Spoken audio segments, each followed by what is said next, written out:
I'm very proud because before I started this job right here, I was homeless.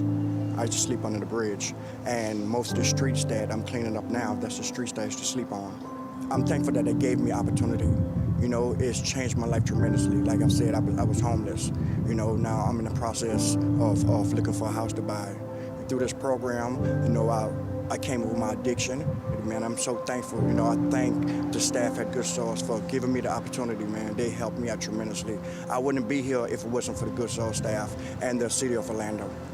The most rewarding part of this job is getting up every day and trying to keep Orlando beautiful. You know, doing my part and making sure the community and the residents are happy with their areas are getting cleaned up, the streets are getting cleaned up.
Let's see. What? Oh no! Flushable wipes! Trash it! Don't splash it!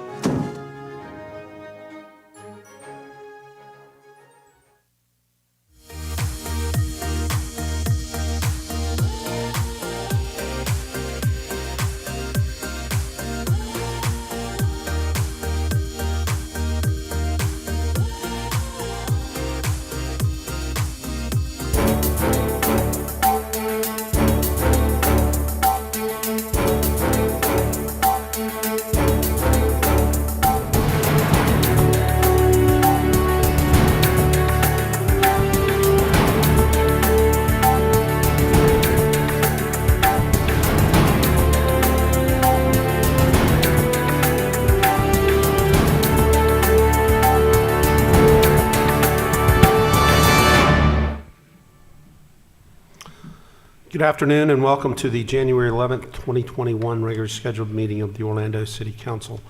Happy New Year to everyone. This is the first council meeting of the year and we've had a pretty eventful year already, unfortunately. Commissioner Hill, would you do us the privilege of asking the invocation and then leading us in the pledge, please? Thank you, Mayor Dyer, and Happy New Year's to all. Mayor, this is going to be a great year. And what I really appreciate is even though there's so much division throughout the nation, that I sit on a council where we do have unity, no matter what our ideology is, our political beliefs. But when we come and sit on this dais, and even outside of this dais, we consider ourselves friends and family, and we work diligently for the people, not Republicans, not Democrats, not Jews, not Muslims, not blacks, not whites, but the people. So I just say Happy New Year to my brothers and my sister there at home, Commissioner Sheehan. And I'm excited to serve this city because we are Orlando United. So with that being said, Father God, my country is so divided by issues great and small. No matter what we deal with, you are sovereign over all. Protect those who are vulnerable in need of a helping hand. Look after those who protect and serve us all across this land. Lord, give us grace that we all need to take care of each other. Help us to see our countrymen as our sisters and our brothers. Help us to have eyes like yours, only hearts to see. Let mercy rule our hearts and our minds. Good neighbors, let us be to one another. Bring wisdom back into our schools and stability to discourse. Let shame and guilt convict those who would mislead us with false reports. Unite our hearts, O Lord, and our minds in purpose, pursuing freedoms called for the United States of America, from which it was founded upon, free to worship. After all, so let our nation once again be honorable and strong. Let us embrace reason and for just, always long. Forgive us, we are led astray at times, but God, protect our children and the weak. Help us all be better to serve our world and divine blessings we seek. Be with those who rule over us and guide their decisions, O Lord. Let laws be passed that are dignified and based upon your word. Please comfort the widows, the orphans, the homeless, in us, O Lord, and those that are in dangerous way. Help us do more to improve their lot each and every day. As we guard our heart of this place, give us strength, we pray, to be honest, forthright, and stand for the United States of America. So please bless our country, dear Lord. Please bless this council. And please bless this state. But above all, Lord, please bless your people. Amen. Amen. I pledge allegiance.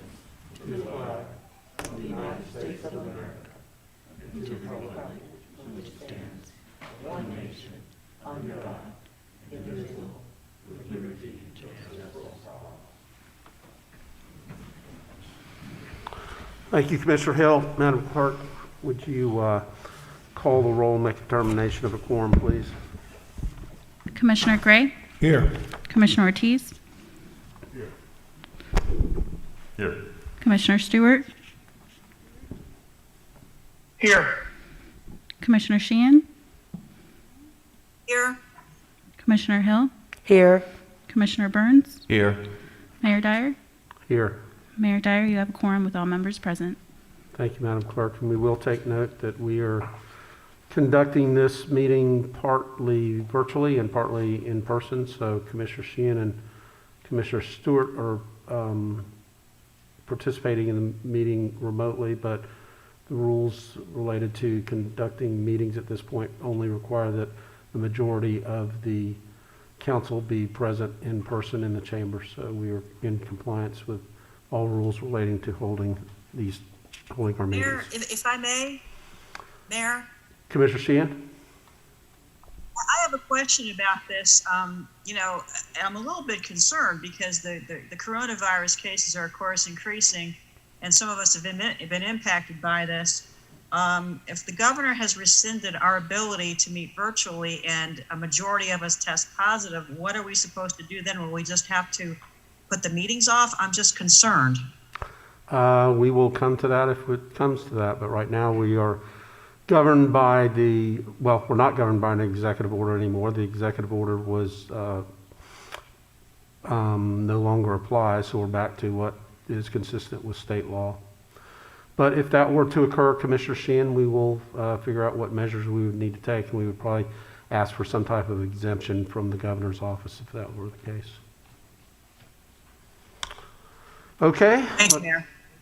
So we have a quorum. Okay, first order of business is consideration of minutes. Motion by Commissioner Hill.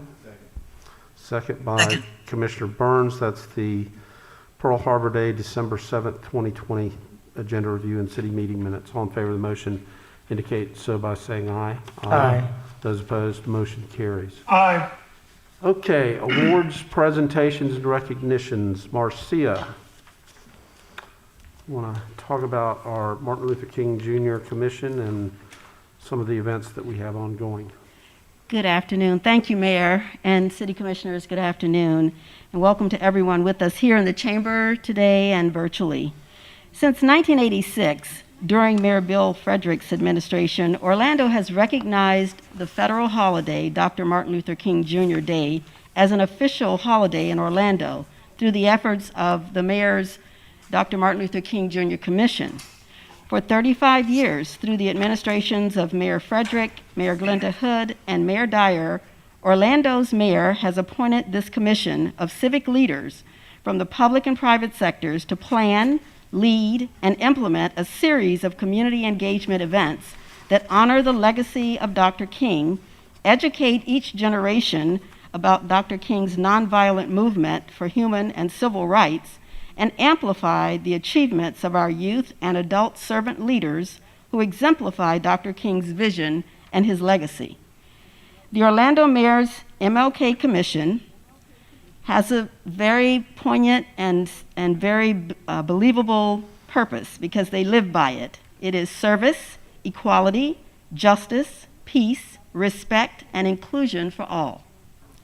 To keep safety first, the 25 members of the 2021 Mayor's MLK Commission are joining us virtually today. And however, I'd like to share a slide with a photo of our commission from last year. I think the sponsor slide is what's up right now, but if we could get the commission, there it is. Almost. One more.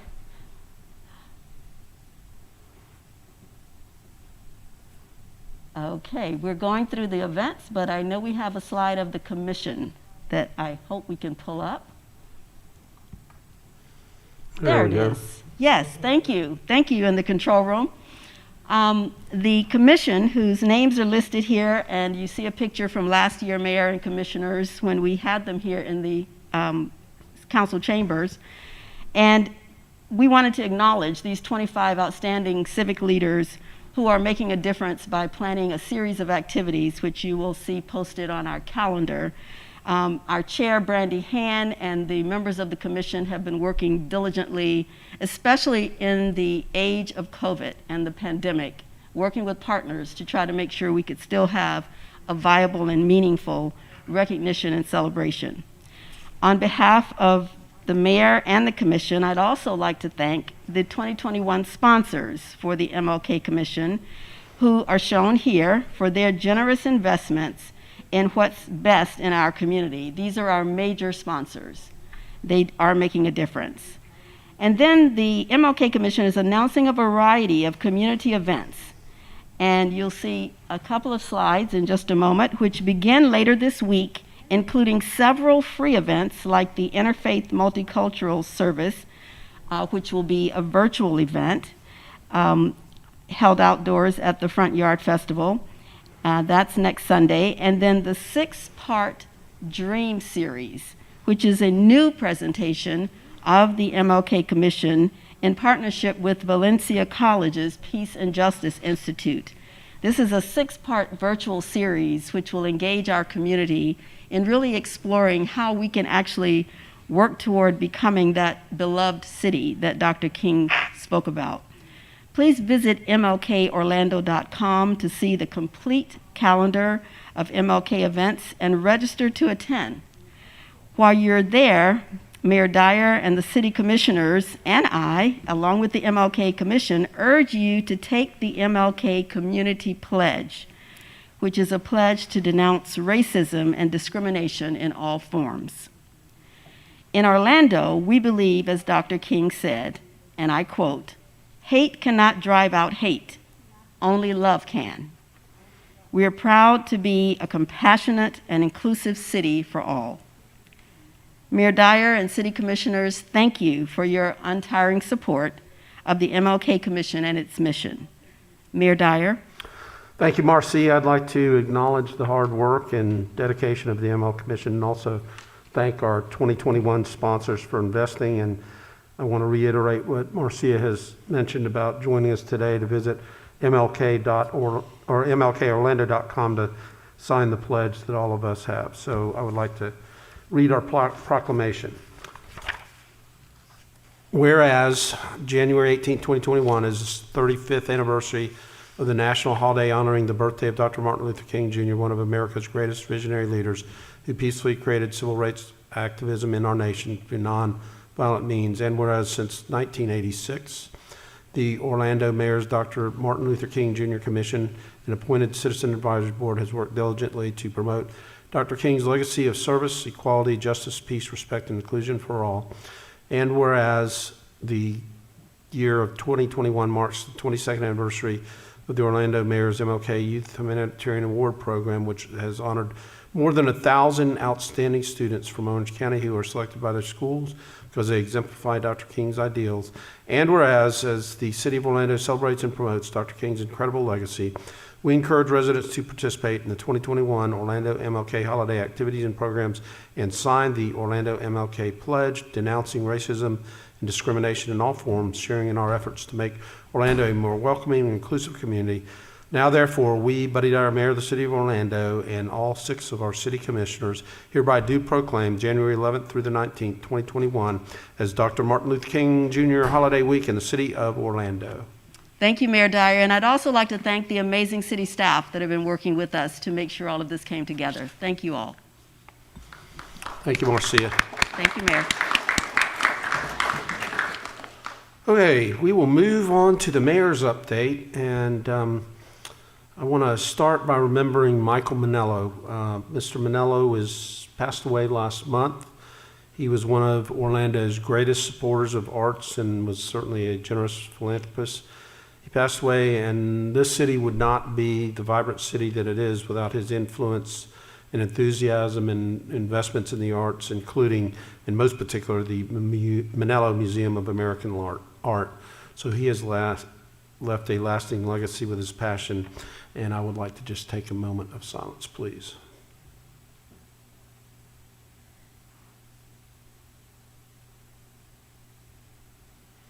Thank you.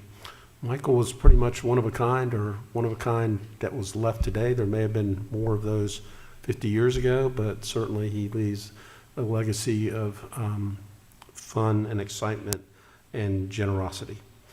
All right, this is our first meeting of the year. We continue to evolve in how we conduct meetings behind plexiglass, with some people virtual, with some people here in person. So we will do our best to accommodate our commissioners each week and to also accommodate the public. We now have the ability to have people email comments in, be heard virtually, or be heard in present or in real time here in City Hall, although they would be projected from a microphone that is downstairs. So we are doing everything in our power to make sure that public participation remains and that we continue to run a very efficient ship. The arrival of the vaccine is a ray of hope for us this year. The distribution process has begun for healthcare providers and those over 65, and we don't know yet when the state will allow us to start accommodating others within our community, but I do want to encourage those, when it does become available to you, to very seriously consider taking the vaccine, and that's why I joined Mayor Demings a couple weeks ago to receive a first dose to show confidence in the vaccine, and I can tell you it was nearly a prick. It didn't hurt at all. So if that's one of your issues, being around needles, you need not worry about that. And all the science suggests, or doesn't just supports the fact that they are safe and effective. But while we don't have but a small percentage of people that are vaccinated yet, we need to continue to do the things that we've been doing for the last 10 months, I guess it is, which is wear a mask, socially distance, don't be in large crowds, try to stay away from people as much as you can, and keep you and your family and others around you safe. Okay, a couple things on the agenda today that I just want to mention. F9 is Emergency Rental Assistance Program. We've assisted more than 5,500 households to get current and unpaid rental payments from as far back as March 2020 all the way through December 2020. And I want to acknowledge our partners at Heart of Florida, United Way, and their entire staff who've helped us make sure that we got those funds distributed. On today's agenda, there's an item that will allow the city to pursue up to another $8.6 million in federal funds to continue to help residents with rental assistance. We're waiting on additional guidance from the feds, from the U.S. Treasury, and we will keep you up to date on that. And then the other thing I want to mention is B7, which is an award to C.D. Smith, Inc. for professional services related to the Urban Trail Gap and Extension Program, which will help us fill in 2 links of our urban trail, which I think is probably getting more use than ever with people that want to have safe ways to exercise and to socially distance. With that, we'll move on to the consent agenda. And the consent agenda is a number of items that are acted upon through a single vote of council.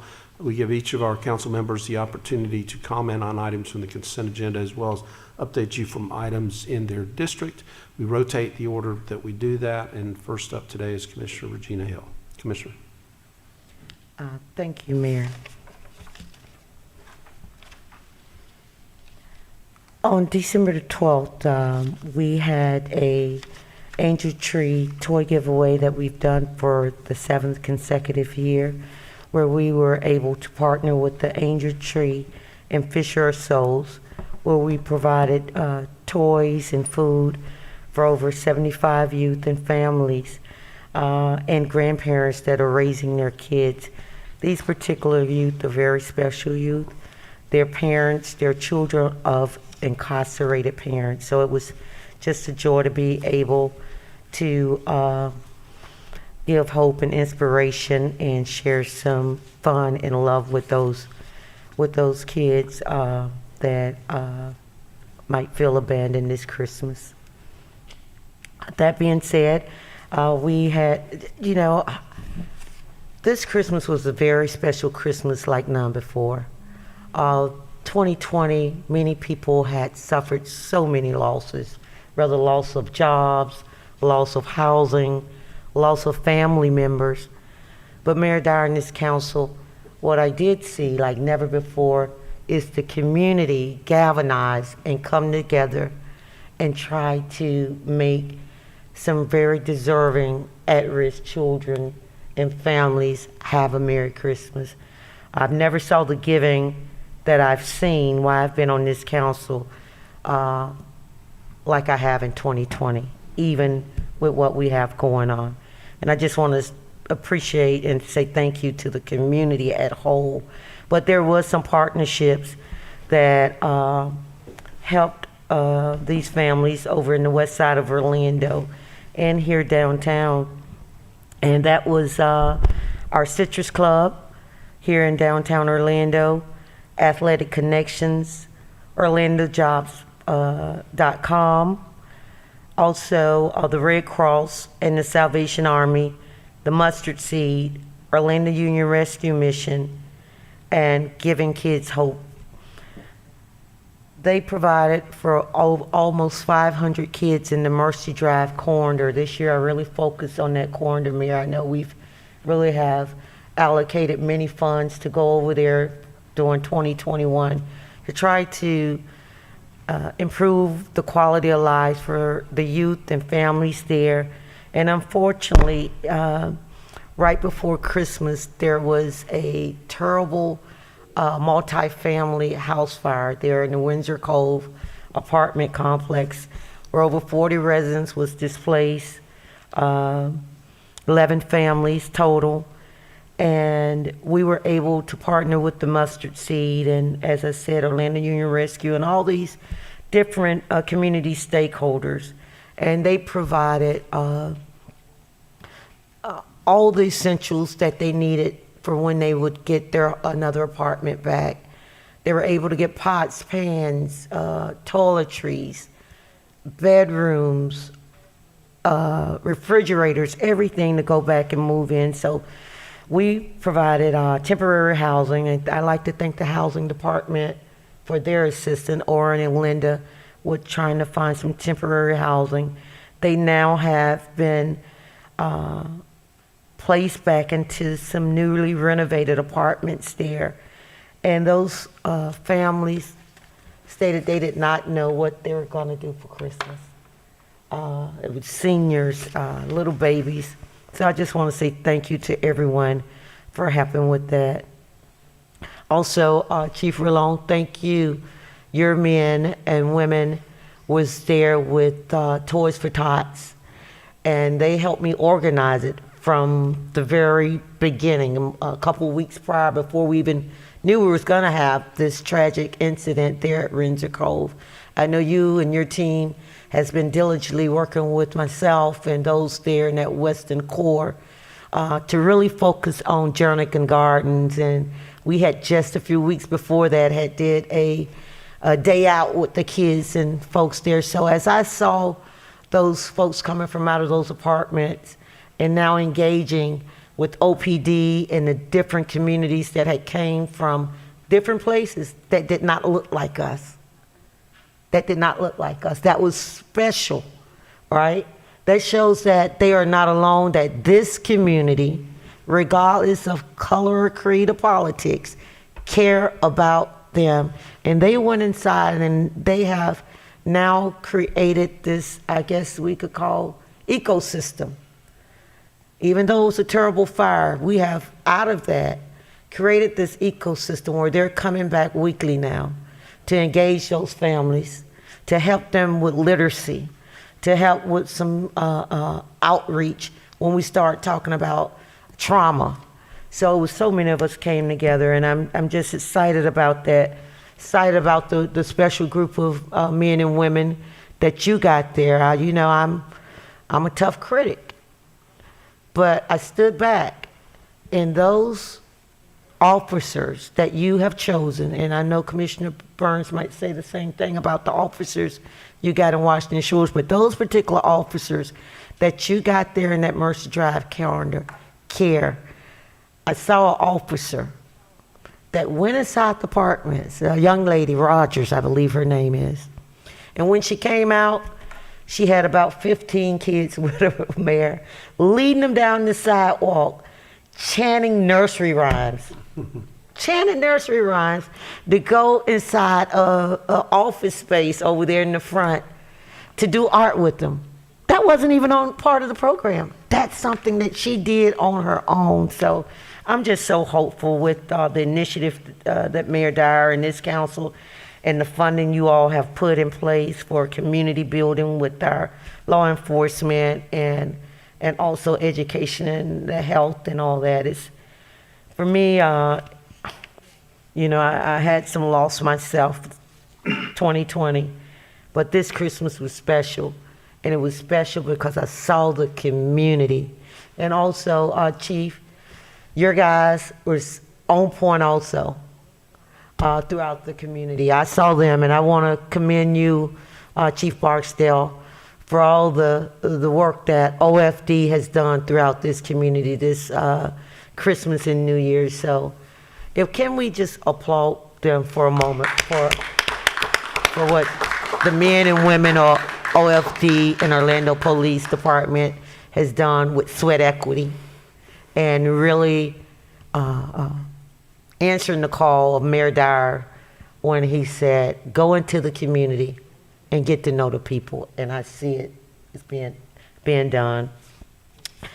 Myself and Mayor Dyer and Mayor Demings will be on Wednesday on the 13th, graduating almost 48 students through our Blueprint 2.0 program of folks that have gone out in the last 2.5 months and got their CompTIA A certificate, their low voltage cabling certificate, home health aides, CNA, fiber optics, and Microsoft.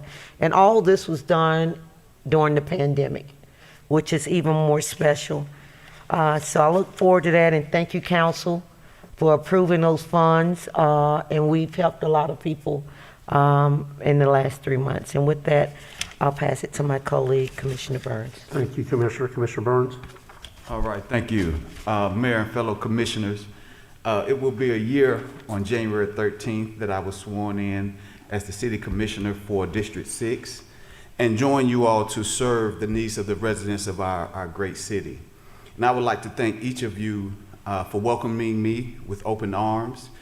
I've truly learned a lot from you all. I thank you for what you do for your individual districts as well as for our collective city. I would also like to thank the wonderful staff for also welcoming me and being responsive and patient in answering my many questions, and also for helping to facilitate our virtual commission meetings and keeping us safe.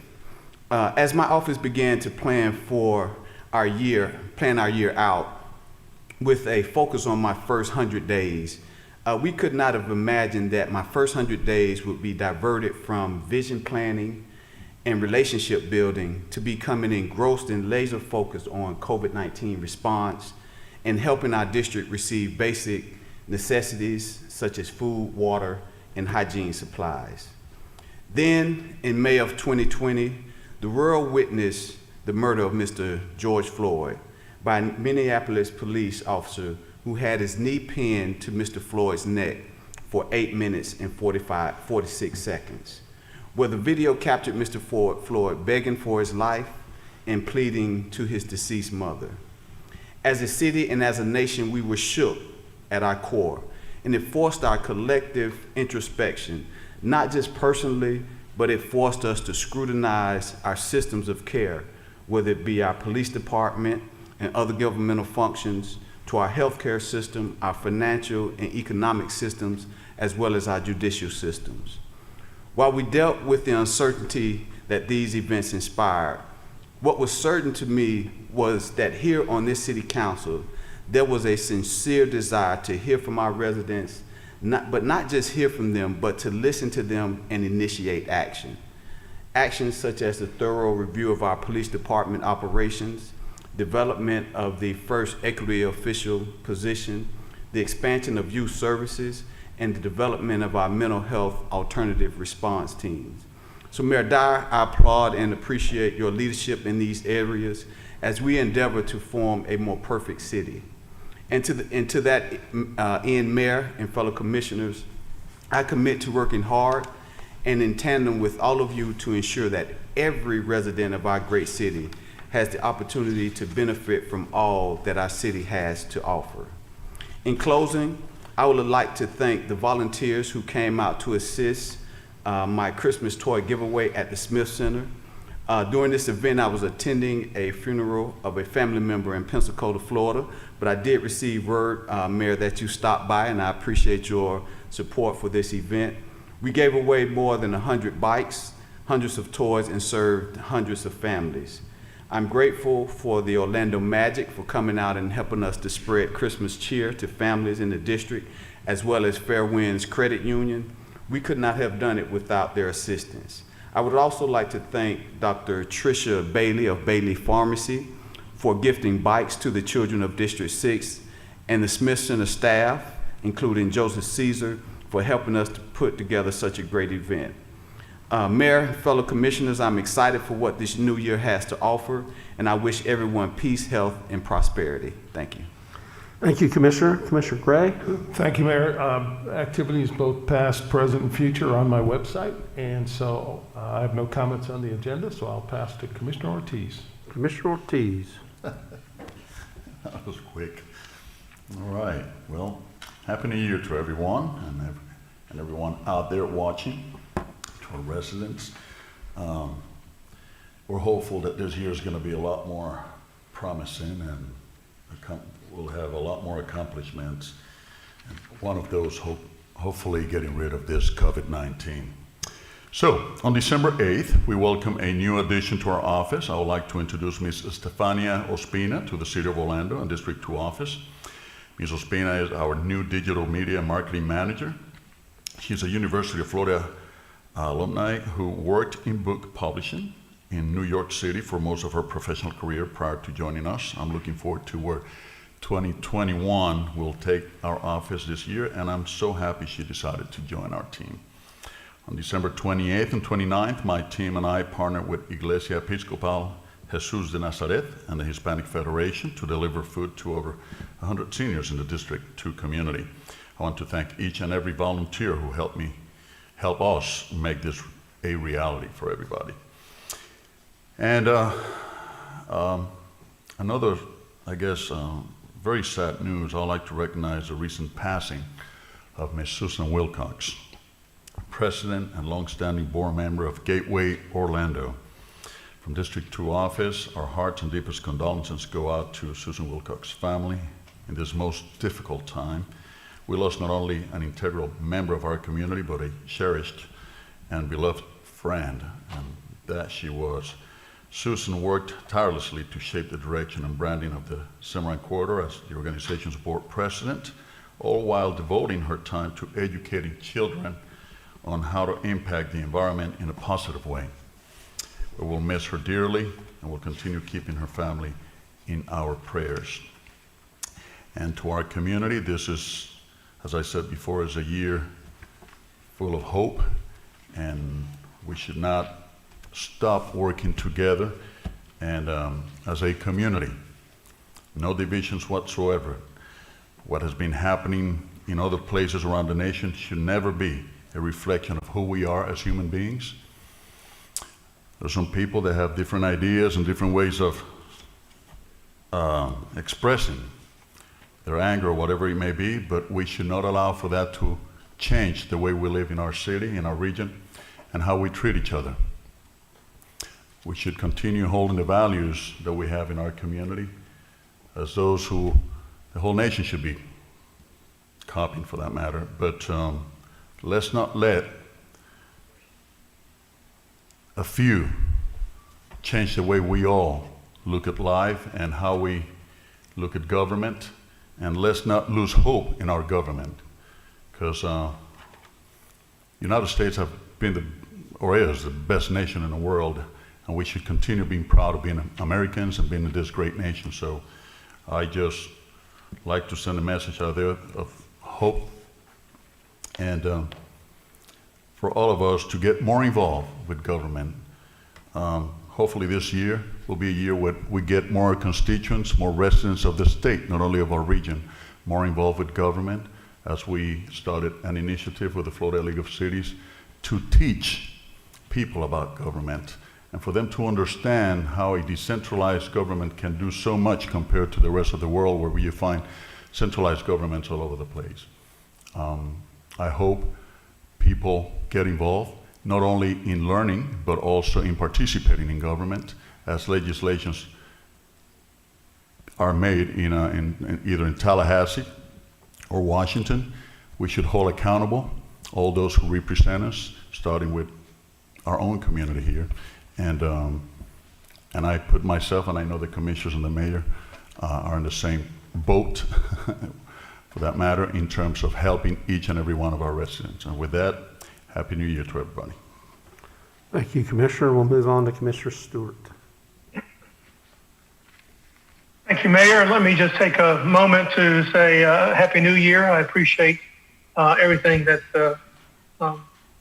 2021 holds for us, and we're all excited about what we're going to accomplish in the course of the next year. Thank you for those who have struggled so hard 2020, and remind us that, as Commissioner Sheehan has said in the past, that we are in the middle of the pandemic. We're not at the end of it.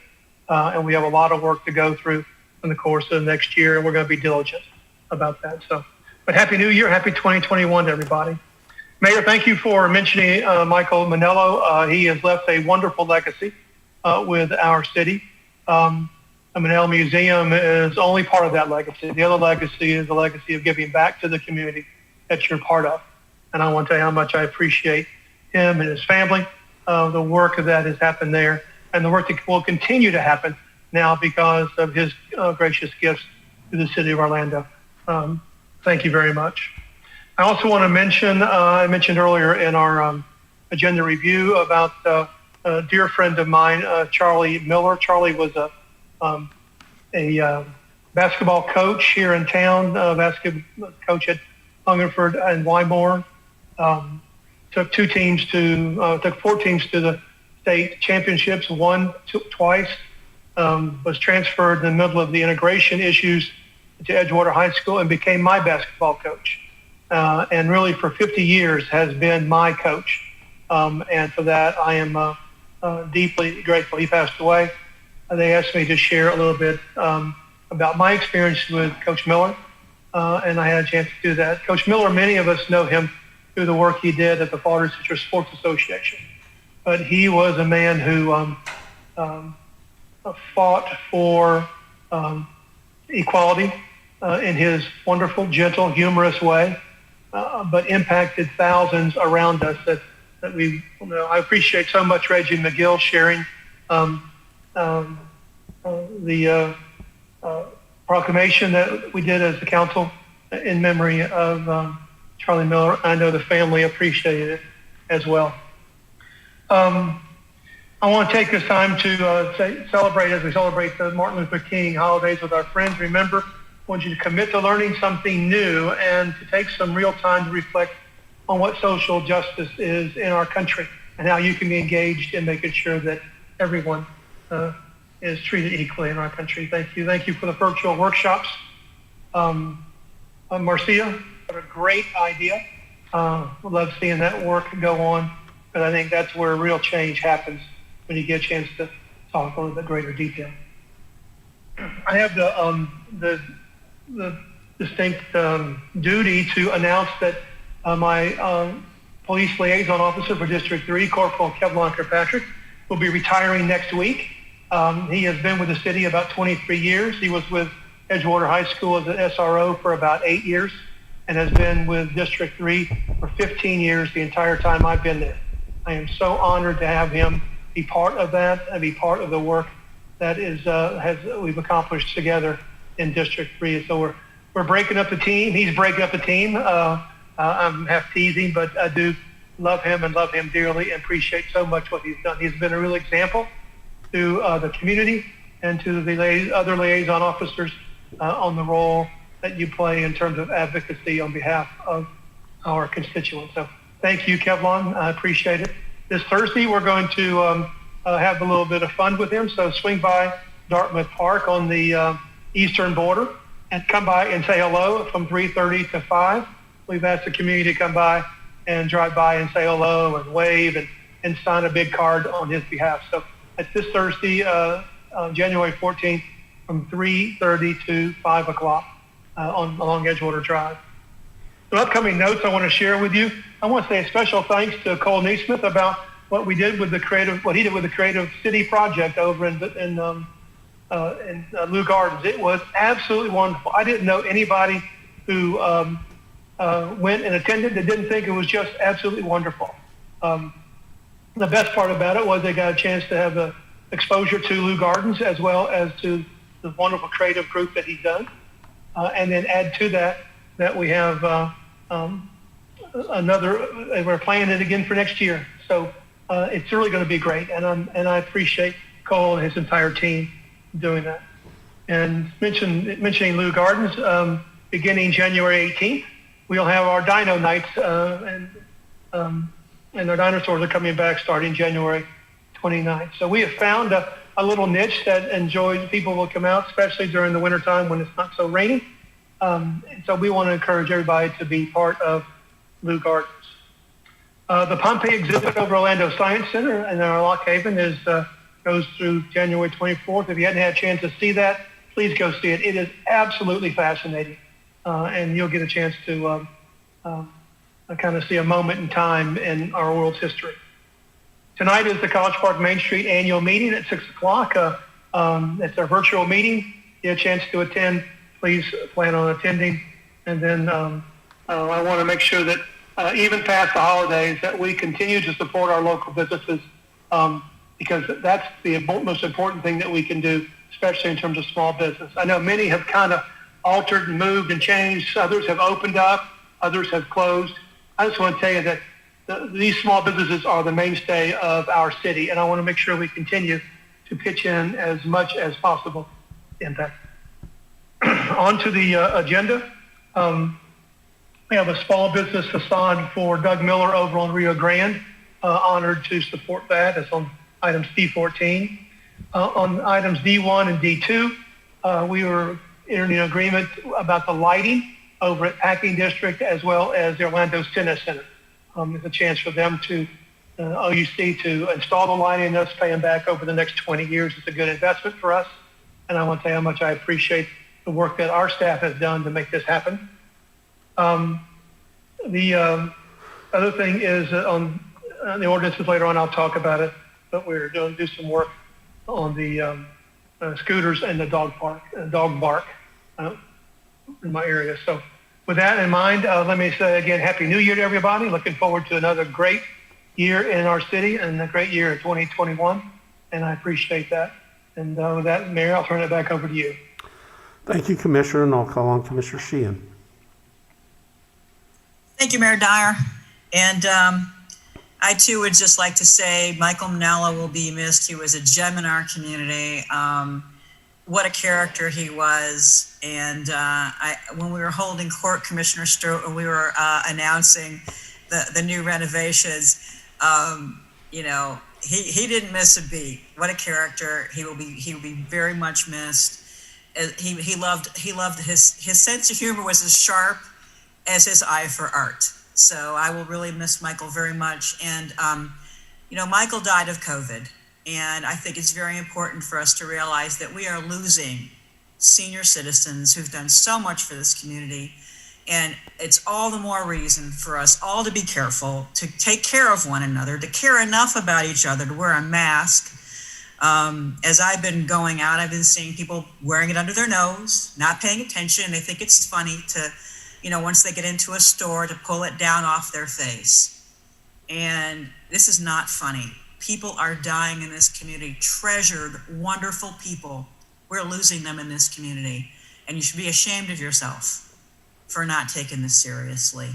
I want to thank Commissioner Hill for her great prayer today, calling for unity. But, you know, it's up to us to be leaders. And people will follow poor leadership and they'll follow good leadership.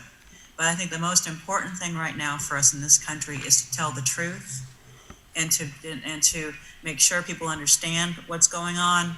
But this division that's been fomented by lies, it's just wrong, and it's not who we are as Americans.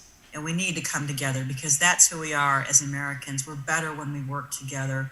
And you know, we all have our differences. We've always had a peaceful transition of power. I've been on both sides of winning and losing elections, and it's never good to not accept the will of the people, because that we are public servants, and that's our job, is to accept the will of the people, and on that borrowed power, to be truthful and decent and serve them.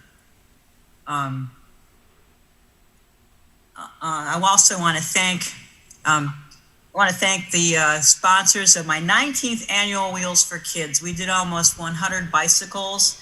Workscapes, Baker Barrios Architects, Brassfield and Gorey, GAI Consultants, Usler Group, Orlando Police, and the Fire Department, elves who put our bikes together, Orlando Housing Authority, their staff, Don and Lindy Moore, and Bill Stevens and Officer Eddie Rosado, who are so important to this process. You know, I get choked up every time we come around the corner and see those excited kids. And this year, the excited little faces all had masks on them. So I appreciate our kids doing this in a very safe manner. They looked out for each other. And one of the most touching moments I had during that bike event was a young man came up to me and he says, "Can I trade my bike for a smaller one?" And I said, "Honey, that bike fits you fine. Why would you want to trade your bike in for a smaller one?" He said, "Because my neighbor needs it more than I do." So of course he got to keep his bike, and the little girl that needed a bike got one as well. But that just kind of shows you what community can be when people take care of one another. So I'm just so proud of our kids, and so proud of the sponsors that made that wonderful event possible for them. And I'd also like to thank Officer Kevlon Kirkpatrick, because I don't think people realize how committed Kevlon has been to doing self-defense classes for women. And Commissioner Stewart, thank you for loaning him to me many, many times. In my district, we've had issues when women have been victimized, and Kevlon has done self-defense classes, which were wonderful, and actually has helped me. I've taken the classes many times as well. And so I just want to say thank you, Kevlon, for everything that you've done, and for just being a great representative of the Orlando Police Department. On the agenda today, it's not my district, but congratulations, Commissioner Stewart, on Four Roots Urban Farm. I spent many years at the Florida Department of Agriculture. A lot of people don't realize that's where I was before I came here. And one of the biggest frustrations I had was that people didn't understand their food didn't come from a grocery store, it came from a farm. And I was an advocate for farmers. So I just think that teaching people about farming, about food, about healthy consumption, I think is just a great thing, especially folks that are underprivileged, might not have an opportunity to get to fresh fruits and vegetables. Food desert, I think this addresses so many wonderful educational components, so kudos on that. Also on the agenda today, item H2, the high visibility crosswalks enforcement. I just want to thank Emily and the entire transportation department. As someone who walks, I have seen the high visibility. They're lime green, they're really visible, and I've really seen a difference in how people approach these crosswalks. So I just want to say thank you so much to the transportation department, because this is a great initiative and it's working. And also on the agenda today is Orlando Shakes is coming to Lake Eola Park. I think it's very, very important that we support our arts organizations who are suffering, use our facilities in order to help hold performances so that they can get people back to work. So again, thank you so much to everyone. Happy New Year to everyone. I know we keep saying we hope for a better year, but it will be a better year if we look out for one another, wear our masks, take care of our families and our community, and stop the rhetoric and violence and anger towards one another. And sometimes you just have to take a step back and take a deep breath. I know I've had to do it many times, even though I'm Irish, and it's not always in our makeup. But you know, sometimes it's better to be the bigger person. It's more important to be happy than to be right. So with that, I wish everyone a happy new year. May we open this new year in peace and work together. Thank you so much, Mayor. Got a motion, Commissioner? I move the consent agenda, Mayor. Thank you. Okay. Motion by Commissioner Sheehan, second by Commissioner Burns. All in favor of the motion indicate so by saying aye. Aye. Those opposed, and so the motion Aye. carries. Commissioner Sheehan, I will note with that virtual background, it looks like your hair is blowing in the wind. She did. Got a breeze going on there. You know what, Mayor? If it's good enough for models, it's good enough for me. There you go. Okay, if there's no objection, we will recess the city council meeting and we will convene the CRA meeting, and I'll call on Thomas. We can probably handle the first two while he's walking up here, which is number one is accepting CRA advisory board minutes from September 23rd, 2020. Is there a motion? Move. Motion by Commissioner Hill, second by Commissioner Sheehan. All in favor of the motion indicate so by saying aye. Aye. Those opposed, motion carries. And the second one, CRA meeting minutes from December 7th. So, Motion by Commissioner Hill. Second by Commissioner Sheehan. All in favor of the motion indicate so by saying aye. Aye. Those opposed, motion carries. All right, Thomas, you're up on number 3. All right, thank you. Good afternoon. Thank you, Mayor and Commissioners. Item number 3 is approving amendment to the High Wage, High Value program. The program dates back to 2006, and of course, it's originally conceived to attract new jobs into downtown with a particular focus on the company's headquarters and in targeted industries and high wage, high value jobs. The program was last amended back in 2013 when we added 4 incentives, those in the area of job creation, creative village pioneering, downtown living, as well as public transportation, for a total incentive package of up to an amount of $5,000 per job. The program has always been coupled with a state program, which is no longer available, and therefore certain revisions are needed in order to keep the program active and viable, and staff is recommending those to you today. Those include the elimination of the Creative Village Pioneer Incentive, because that's been met by a previous employer, EA. The extension of the job creation period from 3 years to 5 years, as well as the reduction of the job maintenance period from 13 years to 10 years. Both of those are in order to be more consistent with commercial leases, which typically run in 5-year increments. And then finally, a couple more. We want to change the required minimum per employee contributions for the transportation spending account to reflect Sunrail's minimum cost at $560.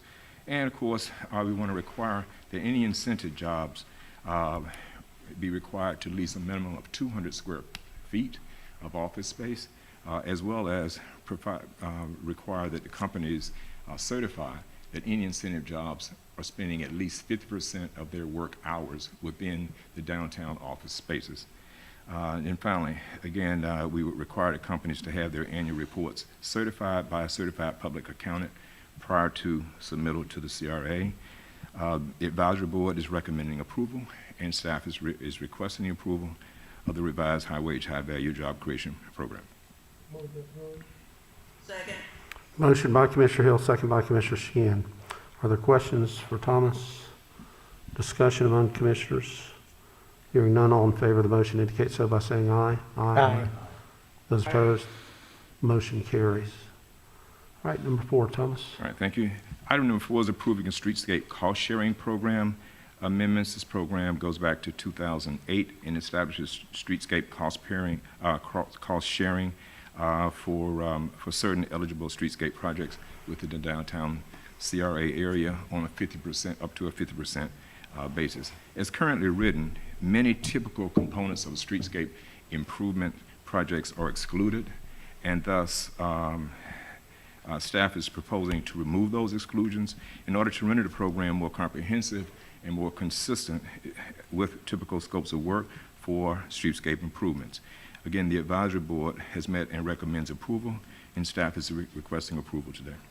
Move to approve. Second.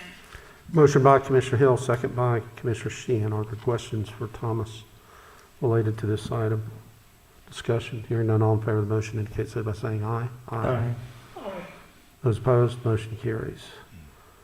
Okay, then we have Yeah, thanks, three Mayor. funding agreements. coming up. Right. The last three are funding agreements, as the mayor just stated, under the Downtown Commercial and Residential Building Improvement Program, typically called the Facade Grant Program, if you will.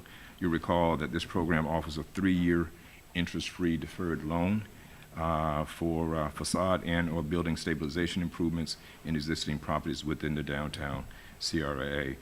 Item number 5 is for the property at 613 and 619 East Ridgewood, where there's walkway and driveway improvements contemplated. The cost of the work is just under $31,000, qualifying the applicant for just over $15,400. The Grant Review Committee has reviewed and recommends approval, and staff is requesting approval. Second. Motion by Commissioner Sheehan, second by Commissioner Hill. Question or discussion? Hearing none, all in favor of the motion indicate so by saying aye. Aye. Those opposed, motion carries. Thank you, Mayor and Commissioners. The next agreement is for property at 808 East Washington. This includes exterior painting, door replacement, and roof repairs. The proposed improvements are estimated at a cost of just over $31,000, thus qualifying for up to $15,589. Again, the Grant Review Committee is recommending approval, and staff is requesting approval today. Second. Okay. Motion by Commissioner Sheehan, second by Commissioner Stewart. Discussion or questions? Hearing none. All in favor of the motion indicate so by saying aye. Aye. Those opposed, motion carries. All right, and the last one, Thomas, number 7. And filing a funding agreement for 612 East Harwood Street. This is for a residence there, historic residence that's restoring and replacing historic windows. Estimated costs are just over $25,600, qualifying for up to $12,835. And again, as in previously stated, Grant Review has recommended approval, and staff is requesting approval. Second. Motion by Commissioner Sheehan, second by Commissioner Stewart. Questions, discussion? Hearing none, all in favor of the motion indicate so by saying aye. Aye. Those opposed, the motion carries. For the business house, There's none. Thank you, Mayor. then we will stand adjourned in the CRA, and we will, without objection, reconvene the city council meeting. The next series of items come under hearings, ordinances, second read. Madam Clerk, let's begin with number 1. Ordinance number 2020-57, an ordinance of the City Council of the City of Orlando, Florida, amending the city's adopted growth management plan by amending Policy 1.3.1 and Policy 1.3.6 in the public schools element, providing for severability, correction of scrivener's error, and an effective date. Second. Okay. I think I had Commissioner Sheehan on the motion, and who was the seconder? Commissioner Burns? Stewart. Okay. Commissioner Sheehan was the maker of the motion. Commissioner Stewart was the seconder of the motion. Madam Clerk, do we have anyone that wants to participate publicly? No, Mayor. Discussion among commissioners? Hearing none, all in favor of the motion indicate so by saying aye. Aye. Those opposed? Motion carries. Okay, number 2. Ordinance number 2020-58, an ordinance of the City Council of the City of Orlando, Florida, amending Section 62.499 of the Land Development Code to create the SODO Special Plan Area, creating Part 1L, Chapter 65 of the Land Development Code to establish the SODO Town Design Review Committee, amending Chapter 66, Section 66.200 of the Land Development Code to provide definitions relating to the SODO Special Plan Area, establishing a special plan overlay zoning classification on certain properties generally located south of Lake Lucerne, east of Interstate 4, west of Summerlin Avenue, and north of Lake Jenny Jewel, authorizing amendment of the official zoning map, providing legislative findings, and for applicability, severability, codification, correction of scrivener's error, and an effective date. Second. Motion by Commissioner Sheehan, second by Commissioner Hill. Madam Clerk, anybody that wishes to testify? No, Mayor. Discussion among commissioners? Hearing none, all in favor of the motion indicate so by saying aye. Aye. Those opposed, motion carries. All right, number 3.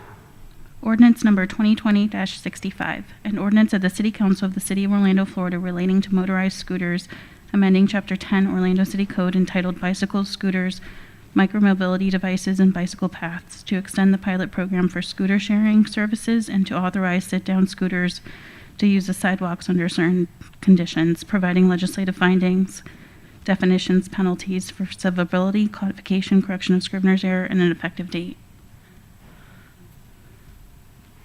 So moved. Is that Commissioner Hill? Motion by Commissioner Hill, second by Commissioner Stewart. Okay, I'll remind everybody that we had a presentation from Tanya at our last meeting and then fairly extensive discussion both with the public and among the council. So we do have a number of people who want to speak on this item. So Madam Clerk, if you can conduct the public comments.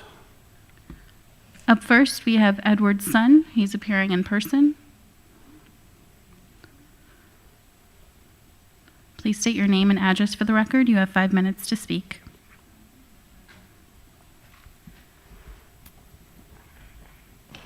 My name is Edward Sun, speaking on behalf of Spin Scooters at 1702 Atlanta Avenue, Orlando, Florida 32806.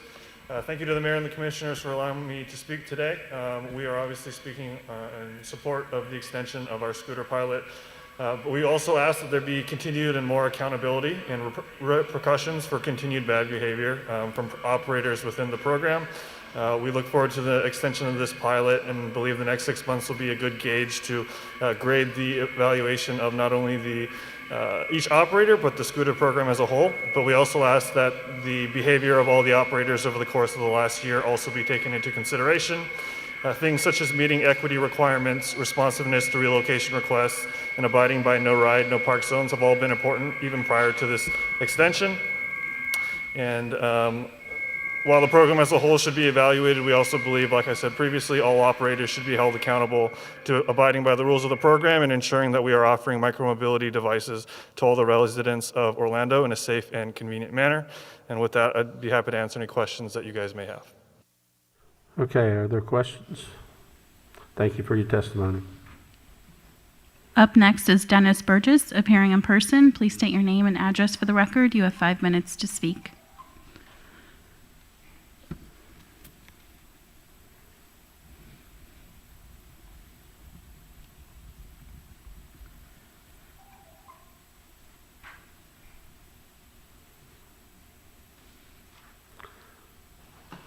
Good afternoon, friends. Dennis Burgess, 3017 Southbrook Court, Popka, Florida, 32703.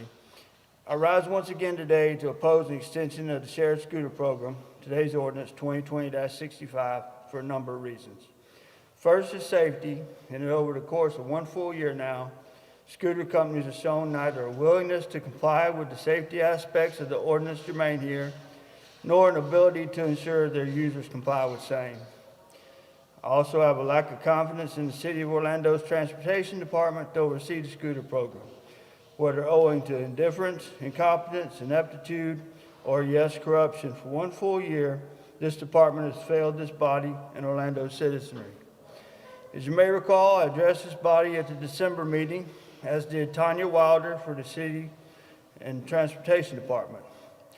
Quite frankly, and as respectfully as I can explain it, Ms. Wilder's commentary and the presentation it accompanied was misleading and confusing at best, deceptive at worst, and one of the worst attempts at professionalism I've ever witnessed.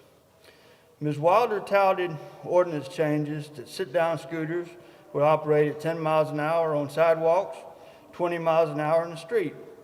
When you asked if the scooters would be able to discern whether they're on the sidewalk or in the streets, Mr. Mayor, Ms. Wilder answered, "Yes, sir." That's absurd, and I challenge anyone to produce a device which is capable of such discernment and which would render Ms. Wilder's answer the least bit true. Commissioner Stewart asked that if 36% of users ride on sidewalks, 32% ride in bike lanes, where do the rest ride? Ms. Wilder's non-answer, that's a good question. Indeed it is, and the answer Ms. Wilder was unable to supply is this: they ride wherever they dang well please, in our parks, in the middle of our streets, and elsewhere. Geofencing. Ms. Wilder efforted to explain a process by which scooters approach a prohibited zone, Lake Yola Park, and a force field or something prevents them from entering that zone. Ms. Wilder advised Commissioner Stewart that you cannot go within those geofenced areas. That's completely untrue. To this very minute, users can make laps around Lake Eola Park on a sit-down scooter. Why? There can only be a couple answers as to why geofencing has been unable to keep citizens and wildlife in the park safe from scooters, and neither option includes the use of COVID-19 as an excuse. Either transportation lacks the will to enforce this provision of the scooter ordinance, or the affected companies are unable to comply, or both. And if already given a full year to comply with this requirement and they're not doing so, why extend it? At the last meeting, we learned that the scooter companies can't be trusted to know who's riding their scooters at any given time. As evidenced by Commissioner Hill's telling of an instance where Lime was approached in an effort to identify users seen on video committing crimes while on their scooters. They may know who rented scooters, but not who's riding them. That's especially troubling given an incident I shared with Will Sauer following the December meeting. Lake Eola Park includes a children's playground, as you all know, and a rider lifted a sit-down scooter over a locked fence and was able to ride the scooter around within the playground, endangering kids there at the time. It's often said that scooters are great for accomplishing the last mile, as is described in transportation parlance. Scooters are allegedly great for moving riders along the mile nearest their place of employment. It's also been alleged that they're great for the environment. Not true, though. An NC State study showed where scooters were shown to generally produce more greenhouse gas emissions than a standard diesel bus, and where Lime itself was quoted as saying that only 1 out of every 3 trips replaces a car ride. In closing, scooter companies cannot or will not comply with the ordinance governing them, and Orlando Transportation Department has failed in its duty to oversee the scooter program for 1 full year, shouldn't be trusted to do so going forward.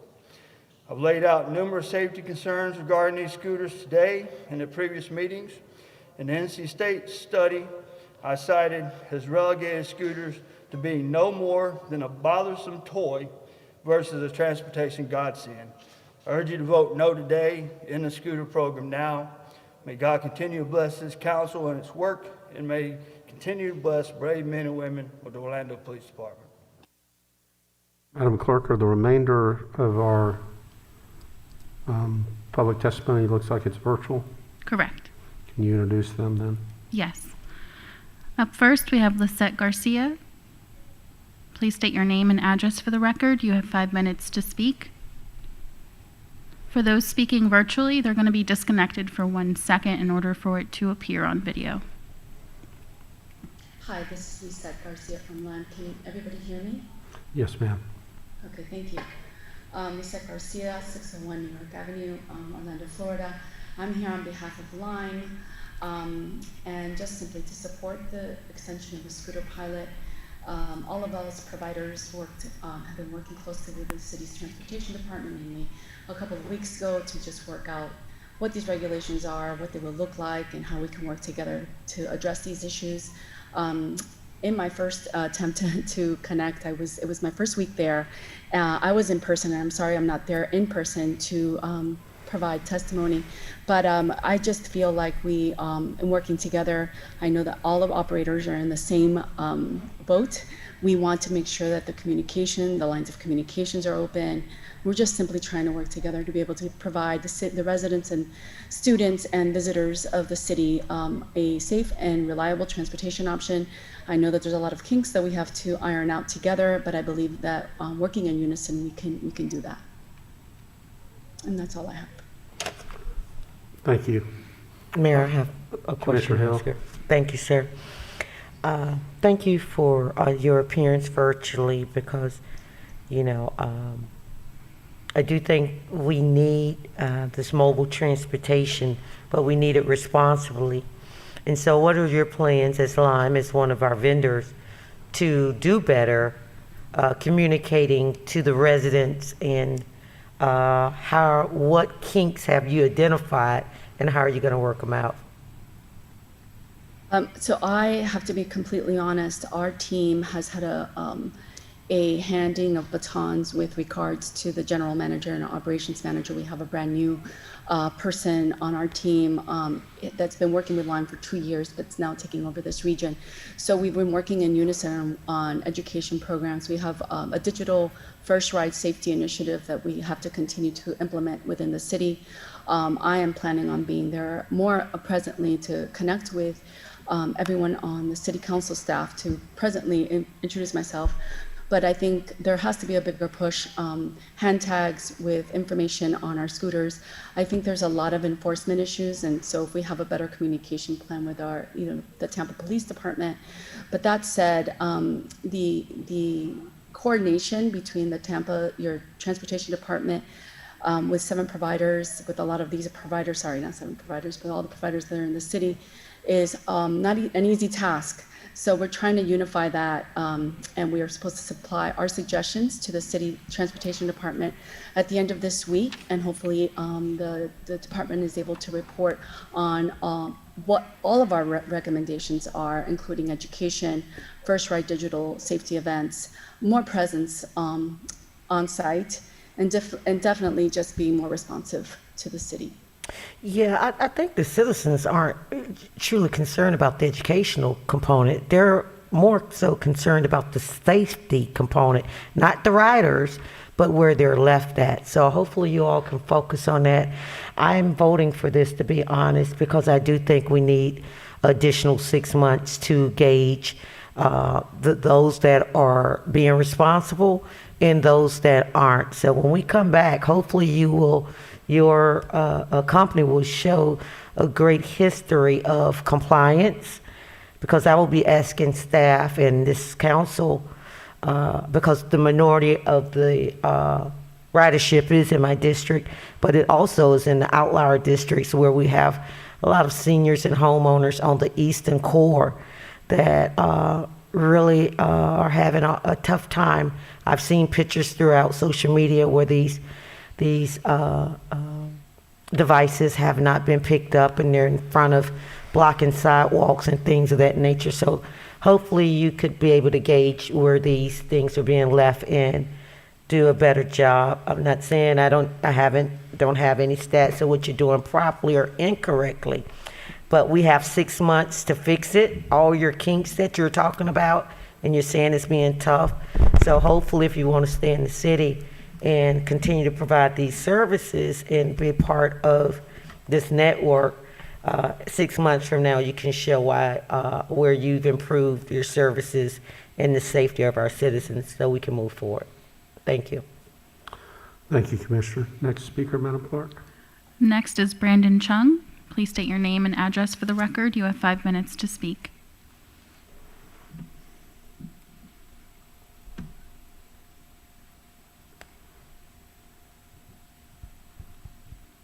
Oh, good afternoon. Can you all hear me? Yes.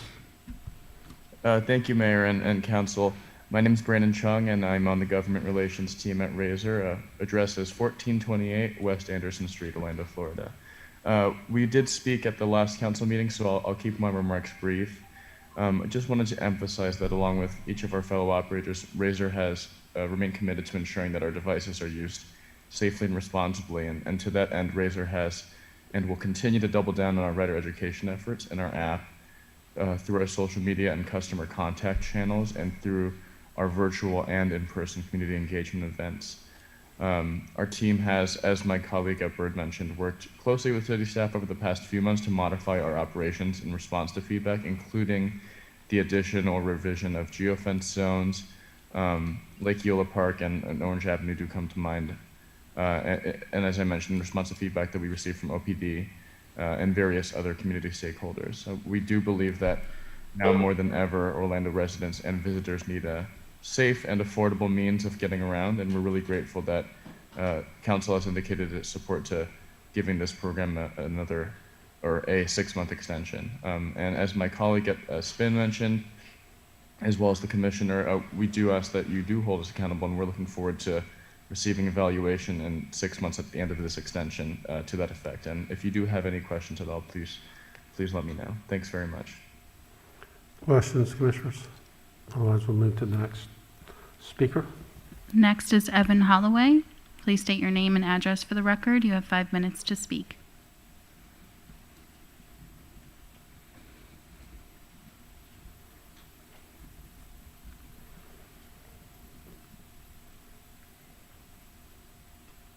Hello, Happy New Year, Commissioners. Everyone can hear me okay? Yes. Okay, thank you very much. Hi, my name is Evan Holloway. I'm on the Government Partnerships team at Bird. We're headquartered in Santa Monica, California. I had also spoken at the last commission meeting, but wanted to take this time to thank you for your commitment to providing accessible and sustainable transportation for to Orlando residents. Bird is committed to working with the commissioners, the Department of Transportation, and the city to continuing offering a safe and effective program. I'm available if you have any questions, and I look forward to continuing to work with each one of you. Thank you. Questions? Next speaker, Madam Clerk. Next, we have William Sowers. Please state your name and address for the record. You have 5 minutes to speak.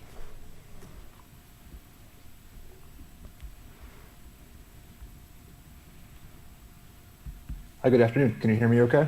Yes. Good afternoon, and thank you for having me, Commissioners. My name is Will Sowers. I reside at 602 East Amelia Street in Orlando.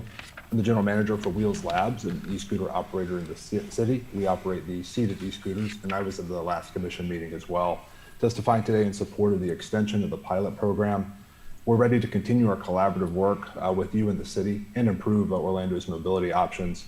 Our company's done a few things to ensure that we go above and beyond the city's requirements, including a driver's license check to prevent underage riding. We've put no parking areas for our devices in front of sensitive buildings, and including a voluntary slow zone downtown. I do want to compliment city staff, particularly from the transportation, police, and parks departments. They've been great to work with.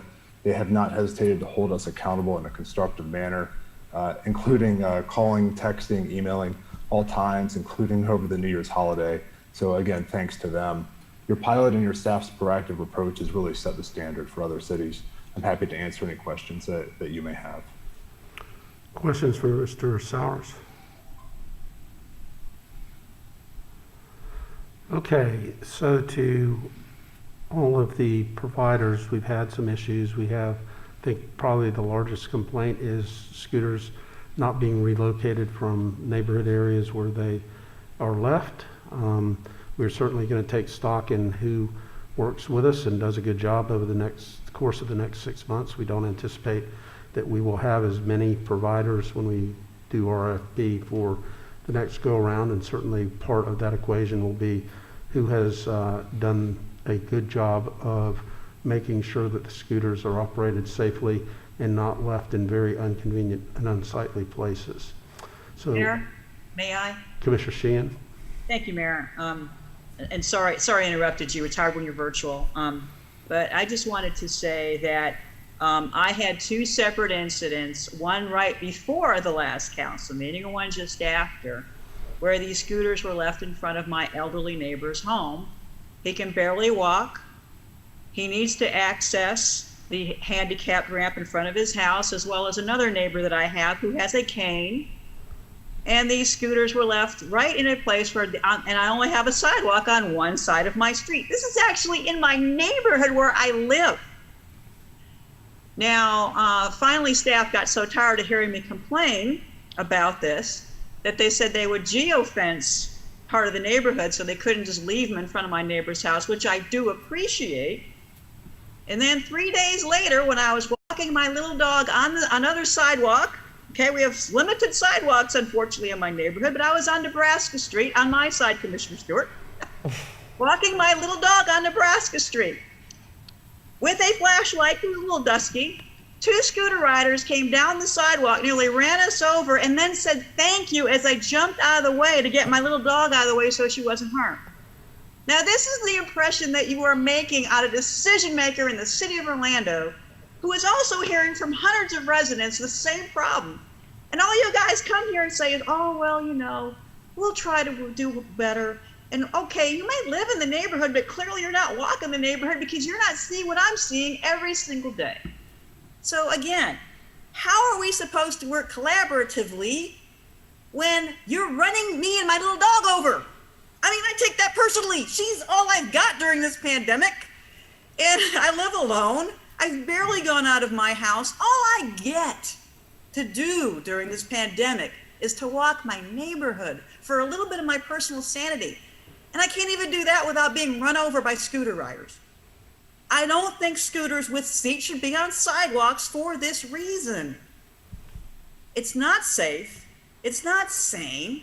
You know, they're not paying any attention. And saying thank you after nearly running me over is not acceptable. So I am voting no again. And I'm begging you, I want to walk my own neighborhood safely, as do the residents in my district, as do people in wheelchairs. Stop it. If you can't pick your scooters up and people can't ride them safely, don't tell me you want to work collaboratively with me. I want to be safe in my own neighborhood, and that's what my constituents want too. And I'm usually the cool one. I love this progressive stuff, but not if it's a safety hazard, and not if you're hurting people, and not if you're making a buck and not being responsive. It's just not right. So I'll be voting no again, Mayor. I agree with everything Dennis Burgess had to say. I couldn't add anything else to it. And I just hope they take it seriously, because it's really getting out of control. And if I get hit, I will sue the scooter company. I will be very vocal. Thank you. Thank you, Commissioner. Further discussion? Mayor. We got, I think you guys can still ring in on the request to speak. Okay. Commissioner Burns? Yes, Mayor. I had a question for the transportation staff. I'm not sure if we have anyone. Tanya, you want to step up? Yeah, so my question was a few things. One was, we talk about holding the operators accountable. And so my first question is, have we developed a scorecard that will be maintained, that will be able to give us how each operator is performing against what we are requiring them? But also, you know, do we have ways to differentiate between the scooter operators? Because the only thing that I can see is, you know, the ones that have a seat and the ones that don't. So that's my first two questions: the scorecard, the ability to hold them accountable, and how do we determine who's the operators of these individual scooters? Yes, sir. Yes, Commissioner. So we have created a monthly report. We're not really calling it a scorecard at this time. It's just a monthly report where we can look at the data of like picking up the scooters, education, because education, and I heard what you said, Commissioner Hill, but education as far as like telling the riders, you know, the use and of the scooters and how to ride it appropriately. So yes, we do have that. We're happy to share that with you. We did share that with the scooter vendor industry just last week. It's a work in progress, but again, we're going to be taking the monthly numbers again from picking up who picks up the scooters, who is more responsive, who helps with the safety outreach and things like that. So we're happy to share that with you. Yeah, I would be interested in receiving those. I'm not sure if on a monthly basis would be appropriate.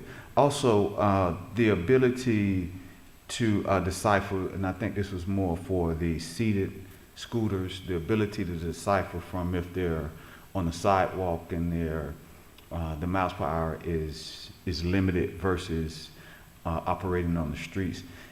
We're sure that we have a way to limit the miles per hour on the sidewalk versus on the streets. That is again, with technology, that is something that we've been told that can be limited to go from the street onto the sidewalk at a slower mile per hour. But we can go back and verify that to make sure that those controls are in place. Yeah, because I'm concerned, you know, we say that that's what we've been told, but, you know, clearly in the ordinance, it mentions that specifically. So my concern would be is we approve something, we go back and it's not actually able to be done. So I'm kind of surprised that we're not sure if it, because I know, you know, we can be told one thing, but, you know, I think we've had enough time even between the last council meeting to determine if that technology is truly in place and is it truly working. Yes, sir. And so it's called a governor, and that chip is on the sit-down scooters.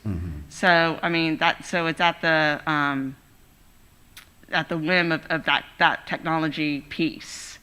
But again, we can go back and verify, and if Wheels or Razor want to speak to it, they can as well. Yeah, and I guess what I would like for the city staff to actually witness the changing in these in the miles per hour going from the sidewalk. Also, there was a mention of driver license check. Is that something that we have the ability to make that mandatory throughout? Because I think it was mentioned by the Wheels, the ones that the seated scooters. Is that something that can be made mandatory? And I think that there may be a concern with that because, this may be an alternative to someone driving who may not have a driver's license. So just kind of interested in how that mandatory will relate to others, the youth as well as the other operators. Okay, we will note that. We will research that. Commissioner Hill? Yeah, I'm a little concerned about that, Commissioner Burns, about the mandatory driver's license, because it will make it unaccessible for many of the indigenous people in our community.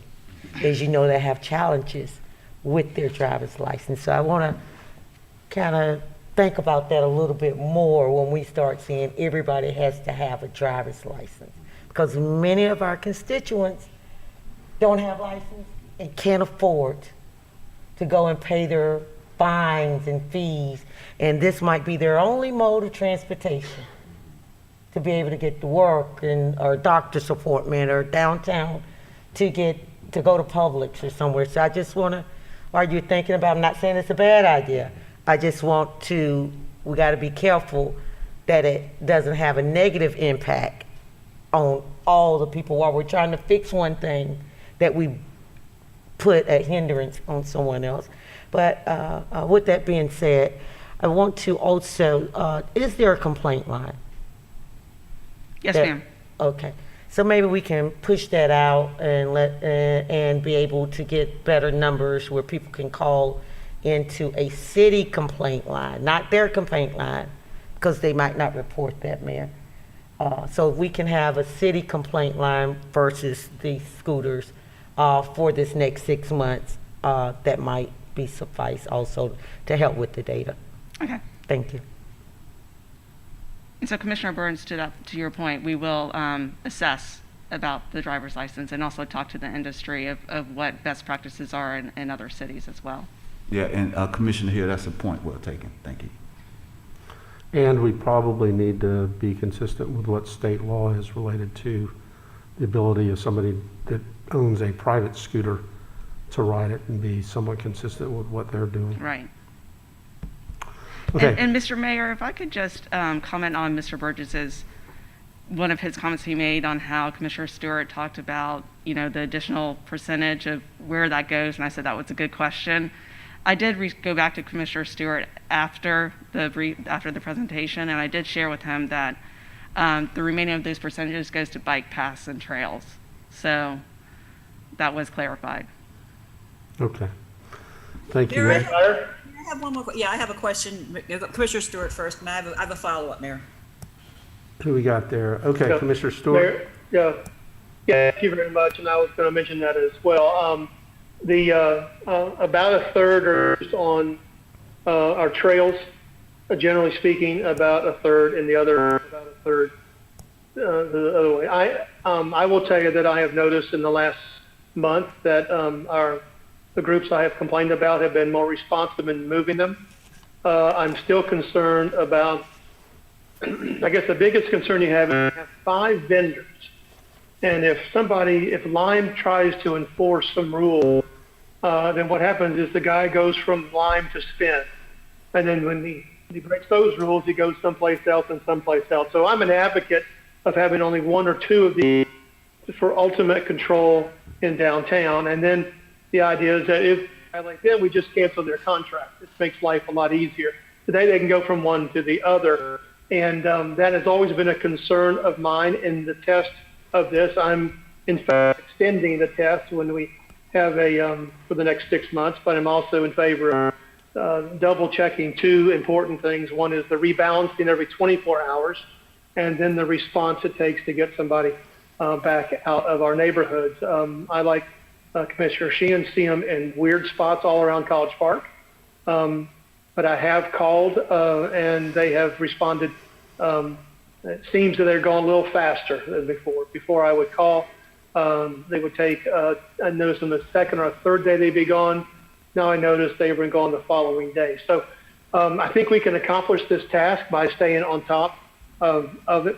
I'm disappointed in Mr. Burgess's comments that the only solution that we have to this problem is that our transportation department has acted with deceit. That is simply inappropriate and inflammatory, and I don't agree with that under any circumstances.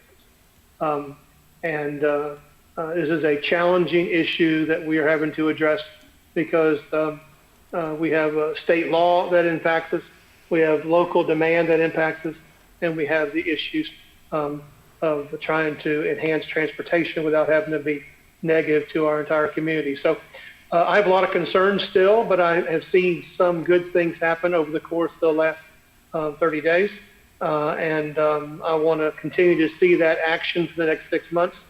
And then the last part is that we agreed that we would try to get some responses back to us by the end of March, so that at the end of March, we were looking at making changes that are effective on July 1, not effective to be studied on July 1. So that's an important thing for us. I've discussed that with our staff and appreciate Tanya taking the leadership on that as well. So thank you very much, Mayor. I have a problem, another question, because it's... Commissioner Hill, let me get to Commissioner Sheehan. Oh, I'm sorry. Commissioner Sheehan. Thank you, Mayor, for my follow-up. And of course, I was hot. You could probably tell I was a little angry earlier. But how do we report? The problem is, how do you report if someone tries to run you over? It's hard to tell if someone's zipping by you when you're trying, like I say, I'm walking my little dog. It was an orange scooter. I don't know, what maker. I certainly can't see when they're whizzing by me when I'm trying to jump out of their way. I don't know what vendor it is. It was a middle-aged couple, man and woman, blonde, Do I report that then to the police? I mean, how do you report something like this? Because I know how to report when they're parking them. But how do you report conduct, dangerous conduct, like running someone off a sidewalk? How are we supposed to report that kind of conduct? Well, there's two types of conduct. There's one, whether it's the operator or, the company's conduct, which is generally not picking the scooters back up. And then there's operator conduct, those who have rented the scooter. And I would think that you would probably want to report them to public safety officials as well as the company. But because they would probably want to, if it's excessive, bar them from riding their scooters. But we do have that issue that we have 6 vendors, so they can just jump over to somebody else. So those are some of the things that we really need to work on in terms of getting it down to just a couple or 3 scooter companies that are viable to work with. But Commissioner, if somebody is doing anything that is illegal or against the law or against our safety laws, we ought to report that to OPD. Well, and that's what I'm wondering. It's legal for them to ride on the sidewalk. So all they have to say is, well, it's legal for us to ride on the sidewalk. And it is. But it's not legal for them to try to run over a lady walking her little dog. That's the issue that I have here, is that there doesn't seem to be any understanding that that if they're on the sidewalk, there's someone, a pedestrian on the sidewalk, they need to stop their scooter or get off the sidewalk. The problem is that, and just because they slow down to 10 miles per hour, if you're going 10 miles per hour on a sidewalk, coming the opposite direction of someone, I just don't think it's safe. So again, these are all things that I have a concern with. If I'm to call OPD, I will certainly do that next Well, time. let's take it to its conclusion, because let's say that individual operating the scooter had run into you or run over you or injured you. The logical call would be to OPD and not necessarily to the scooter company. That's true. Okay. Thank you, Mayor. Commissioner Hill? I guess I have a question. I'm still here pondering on the DL issue for Chief Rallone, please. Chief, you knew you were get involved sooner or later, right? Bring him into the scooter pieces. Blame it on Commissioner Burns. Yes, if we do go down this road towards possibly amending the original ordinance requiring driver's license, what type of impact you think that would have with arrests? With arresting people for being on scooters without a valid driver's license, or pulling them off scooters to check their driver's license out? What's your thoughts on that? Well, to the mayor's point, depending on how reckless the individual's actions were and whether there was whether it was an accident versus an intentional act, I think those are all the things that we're going to have to weigh in on.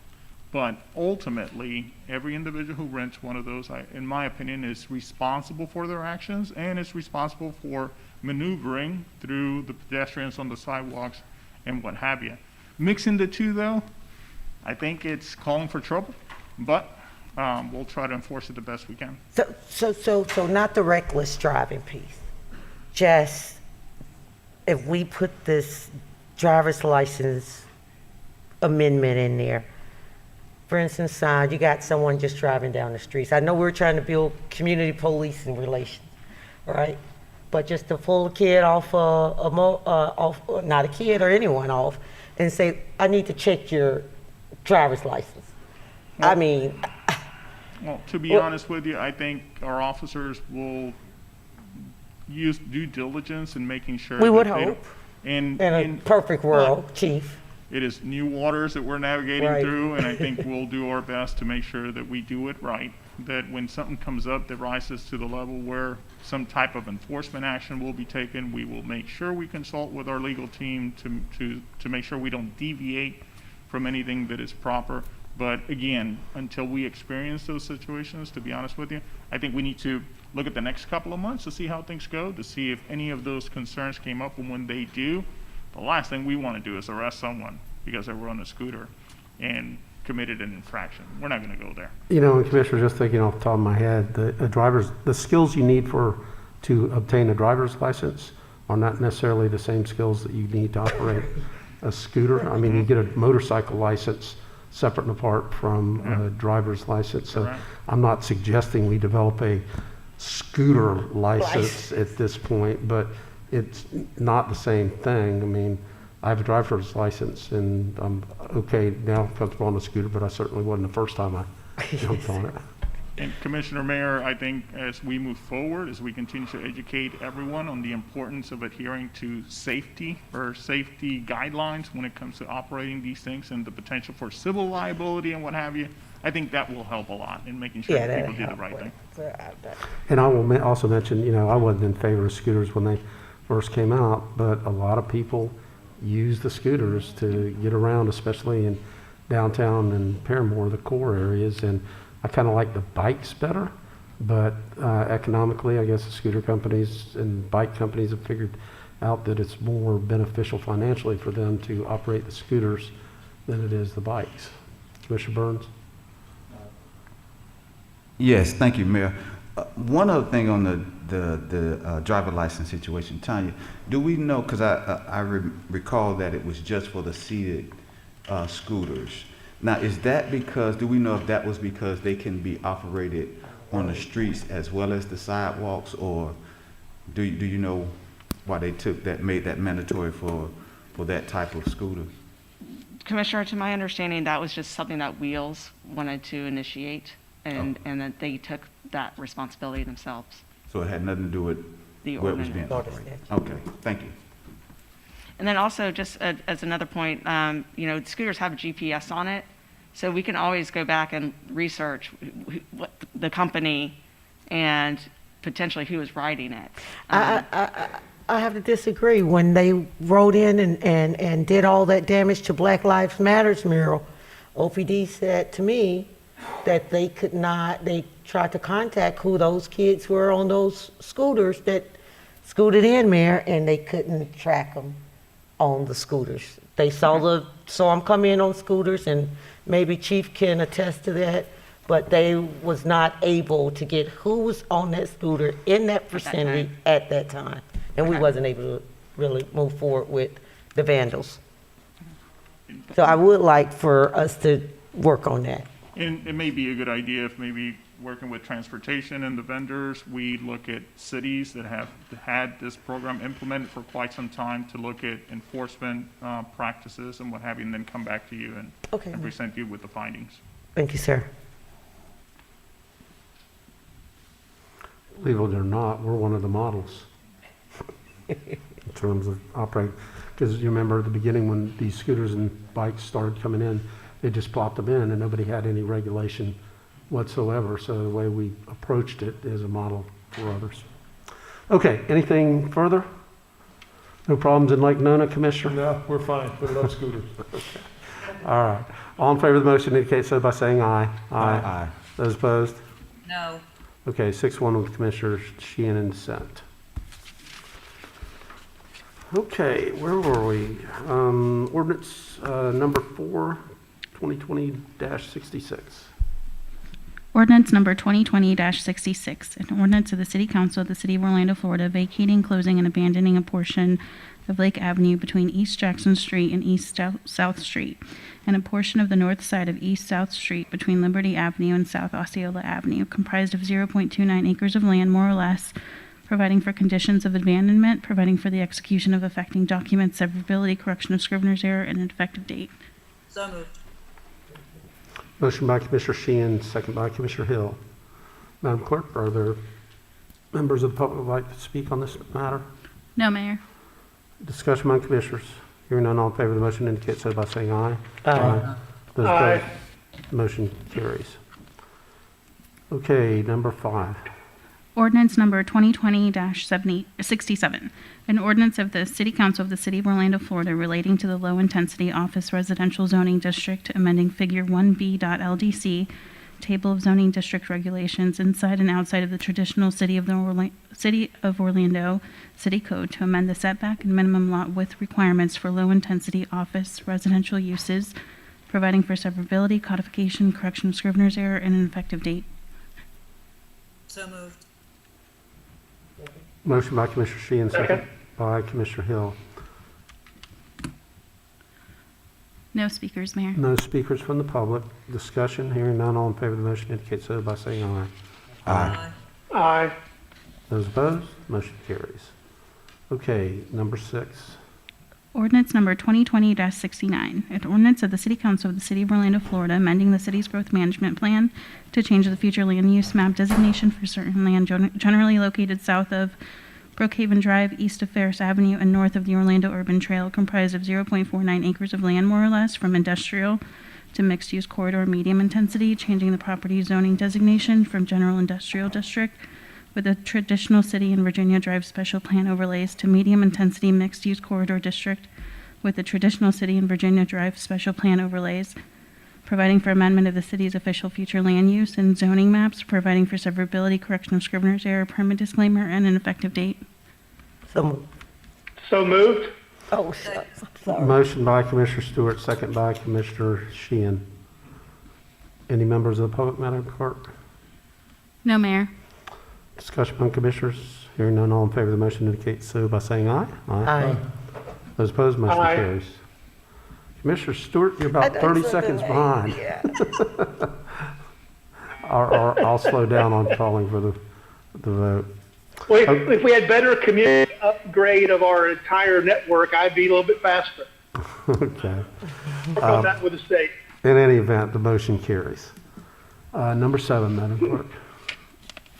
Ordinance number 2020-70, an ordinance amending Chapter 56, Part I, City Code Transportation Impact Fee by adding definitions, by allowing assignment of credits and identifying the rates at which credits may be used, by reducing the transit-oriented development exemption by expanding the area which impact fee funds can be expended, providing legislative findings, definitions, penalties for severability, codification, correction of scrivener's error, and an effective date. So moved. Motion by Commissioner Ortiz, second by, I'll take that as a second, Commissioner Sheehan.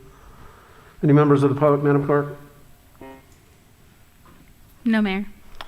Discussion? Hearing none, all in favor of the motion indicate so by saying aye. Aye. Those opposed, motion carries. Aye. Okay. All right, let's move to ordinances on first reading. Do this. Is that an aye, Commissioner? Okay, ordinances first reading number 1. Ordinance number 2020-5, an ordinance of the City Council of the City of Orlando, Florida, rezoning certain land generally located north of East Colonial Drive, west of El Toloma Avenue, east of North Fern Creek Avenue, and south of Woodward Street, and comprised of 2.1 acres of land, more or less, from high-intensity mixed-use corridor district with the traditional city and aircraft noise overlay districts in part, and low-intensity office with the traditional city, colonial town special plan, and aircraft noise overlay districts in part, to plan development with the colonial town special plan and aircraft noise overlay districts, providing a development plan and special land development regulations of the planned development district, providing for severability, correction of scrivener's error, permit disclaimer, and an effective date. So moved. Second. Motion by Commissioner Sheehan, second by Commissioner Hill. No members of the public? No, Mayor. So discussion among commissioners. Hearing none, all in favor of the motion indicate so by saying aye. Aye. Those opposed, motion carries. Aye. Okay, and the motion still carries, even more unanimously. All right, that concludes the official agenda business. If city staff can get us prepared for general appearance, we'll take just a couple-minute break and get into general appearance.